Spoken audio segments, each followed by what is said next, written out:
दोस्तों, आज हम आपको भारत की सीमा से ठीक परे पड़ोसी देश नेपाल के एक ऐसे धड़कते हुए शहर की यात्रा पर ले जा रहे हैं जो सिर्फ एक शहर नहीं बल्कि दो संस्कृतियों का संगम है। ये नेपाल का नेपालगंज शहर है। ये शहर नेपाल के लुम्बिनी प्रदेश के बांके जिले का मुख्यालय है और इसे सही मायनों में नेपाल का प्रवेश द्वार यानी गेटवे ऑफ नेपाल भी कहा जाता है। ये भारत के उत्तर प्रदेश के बहराइच जिले की सीमा से सटा हुआ है और सदियों से भारत और नेपाल के बीच व्यापार, संस्कृति और रिश्तों का एक मुख्य केंद्र रहा है। ये वो जगह है जहाँ तराई के मैदानों की गर्मी, अवधी तहजीब के मिठास और नेपाली संस्कृति का एक अनूठा संगम देखने को मिलता है। भौगोलिक दृष्टि से देखें तो नेपालगंज पूरी तरह से तराई के मैदानी इलाके में बसा है। यहाँ आपको हिमालय के ऊंचे पहाड़ नहीं बल्कि दूर दूर तक फैले हरे भरे खेत, समतल जमीन और घने जंगल देखने को मिलेंगे। ये शहर पश्चिमी नेपाल की एक प्रमुख नदी राप्ती नदी के किनारे पर मौजूद है जो इस इलाके में खेती के लिए पानी प्रोवाइड करता है। नेपालगंज का इतिहास इसके नाम में ही छिपा है।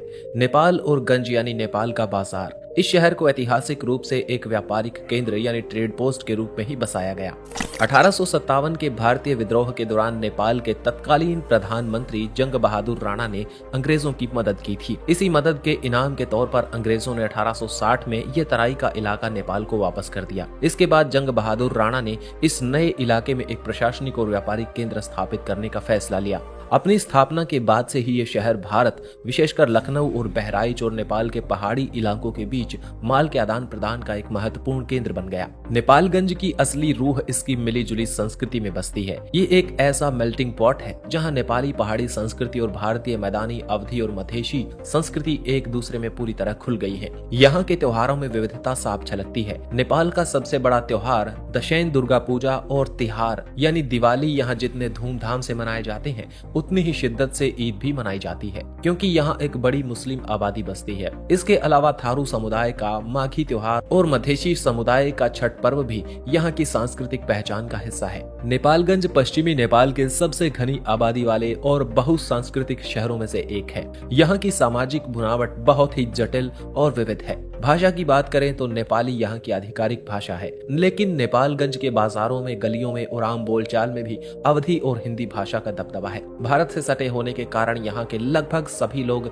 हिंदी बहुत आसानी से समझते और बोलते हैं, जो दोनों तरफ के लोगों को जोड़ने का काम करती है। साक्षरता दर भी नेपाल के अन्य हिस्सों की तुलना में यहाँ काफी अच्छी है क्योंकि ये शिक्षा का एक प्रमुख केंद्र है। जैसा कि हमने पहले कहा, नेपालगंज की कनेक्टिविटी ही इसकी जान है। ये शहर सही मायनों में पश्चिमी और सुदूर पश्चिमी नेपाल का प्रवेश द्वार है। यहाँ से एक प्रमुख सड़क उत्तर में सुर्खेत और पहाड़ी इलाकों तक जाती है। दक्षिण में ये सीधे भारत के रुपईडीहा बॉर्डर से जुड़ा है, जहाँ से भारतीय शहर बहराइच, गोंडा और लखनऊ तक सीधी पहुँच जाती है। ये भारत और नेपाल के बीच सबसे व्यस्त लैंड बॉर्डर्स में से एक है। नेपालगंज में एक महत्वपूर्ण एयरपोर्ट भी है जिसे रांझा एयरपोर्ट कहते हैं। ये एयरपोर्ट काठमांडू के बाद नेपाल का दूसरा सबसे बिजिएस्ट एयरपोर्ट माना जा सकता है। यहाँ से काठमांडू और कई प्रमुख शहरों के लिए नियमित उड़ानें चलती हैं। नेपालगंज में सीधे कोई रेल लाइन नहीं है, लेकिन भारतीय सीमा के पार रुपईडीहा और नेपालगंज रोड स्टेशन से भारतीय रेलवे नेटवर्क तक पहुंचा जा सकता है। नेपालगंज की अर्थव्यवस्था का पूरा पहिया व्यापार, ट्रांसपोर्ट और सेवाओं में घूमता है। ये पश्चिमी नेपाल का सबसे बड़ा आर्थिक और औद्योगिक केंद्र है। इसका गेटवे होना ही इसकी सबसे बड़ी आर्थिक ताकत है। हाल के वर्षों में नेपालगंज एक बहुत बड़े मेडिकल और एजुकेशन हब के रूप में उभरा है। हालांकि ज्यादातर पर्यटक नेपालगंज को एक ट्रांजिट हब के रूप में इस्तेमाल करते हैं, लेकिन इस शहर में और इसके आसपास भी देखने के लिए बहुत कुछ है। बागेश्वरी मंदिर नेपाल के सबसे पुराने और महत्वपूर्ण शक्ति पीठों में से एक है। ये मंदिर देवी सती को समर्पित है और कहा जाता है कि यहाँ उनकी जीभ गिरी थी। इस मंदिर में हर साल हजारों श्रद्धालु विशेषकर नवरात्रि के दौरान भारत और नेपाल से आते हैं। आज की वीडियो में इतना ही। अगर ये वीडियो आपको पसंद आया तो लाइक करें और ऐसे ही अनसुने शहरों और जगहों के बारे में ऐसी कहानियां सुनने के लिए चैनल को सब्सक्राइब करें। धन्यवाद। जुड़े रहें एक्सप्लोर YRS के साथ।